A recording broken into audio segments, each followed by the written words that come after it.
Hallelujah. स्वागत है आप सबका रोज़ की रोटी में। तो आइए परमेश्वर के वचन से जो कि अपोस्टल करमवीर अब्राहम द्वारा लिखा गया है। आज का विषय है शैतान को बीमार कैसे करें। यशाया उसका 43 अध्याय उसका पहला वचन। मत डर क्योंकि मैंने तुझे छुड़ा लिया है, मैंने तुझे नाम लेकर बुलाया है, तू मेरा ही है।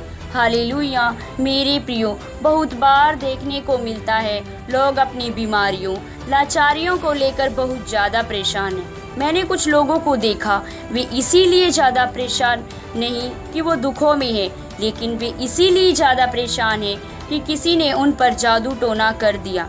लोग इतना तो जानते हैं कि उनसे जलन रखने वाले उन पर जादू टोना करती हैं और शैतान उन पर वार करता है, लेकिन लोग ये नहीं जानते कि परमेश्वर इस बात के विषय में क्या कहती हैं, जिसके कारण शैतान उन पर वार करता और वो सफल हो जाता है। हालेलुया।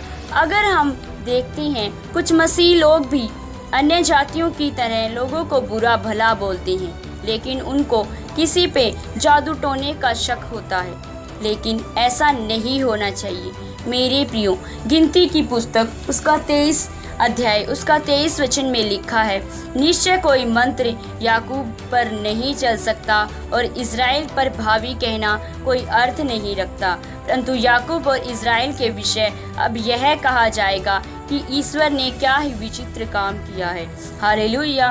परमेश्वर अपने लोगों के लिए बोल रहे हैं कि कोई भी जादू टोना उन पर नहीं चल सकता और कोई तंत्र मंत्र करने वाला आप पर कोई मतलब नहीं रखता। मसीह लोगों को हमेशा इस बात का ध्यान रखना होगा, अगर आपको पता चल जाए कि किसी व्यक्ति ने आपका बुरा होने के लिए कोई जादू टोना किया है, तो उस व्यक्ति पर क्रोध ना करना।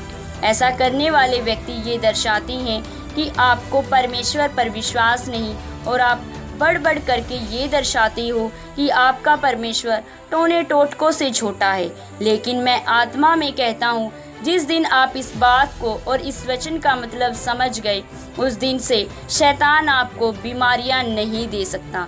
टोने टोटके करने वाले आपको नाश नहीं कर सकते, लेकिन उल्टा आप शैतान को बीमार करने वाले हो, क्योंकि जब आप भय से मुक्त होकर ये जानकर कि कोई भी चीज़ मुझ पर असर नहीं करती और आप भय से मुक्त होकर प्रार्थना करोगे, तो जो बीमारियां जैसे शुगर, टीबी, कैंसर, भांजपन, लकवा, निराशा, नशा, व्यभिचारी, जो कुछ अब तक शैतान ने आपको दिया था, अब से आप शैतान के बीमार करने वाले हो, क्योंकि बाइबल बताती है कि जो तुझे शाप दे सो आप ही श्रापित हो और जो तुझे आशीर्वाद दे सो आशीष पाए।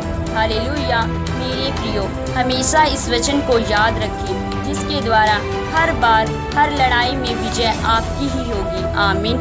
इस वचन के सुने व पढ़े जाने पर परमेश्वर की सामर्थ को आप जान सके और आपका डरना आपसे दूर हो जाए, जिसके द्वारा आप आज़ाद होंगे उन तकलीफ़ों से जो आपके ज्ञान ना होने के कारण आपके ऊपर आज तक ठहरी थी। आमीन। अगर आप रोज़ की रोटी वचन हर रोज़ खाना चाहते हैं, तो हमारे YouTube चैनल को सब्सक्राइब करें और साथ ही बेल आइकन के बटन को दबाना ना भूलें, ताकि हम आप तक हर रोज़ की रोटी वचन पहुंचा सकें। आमीन।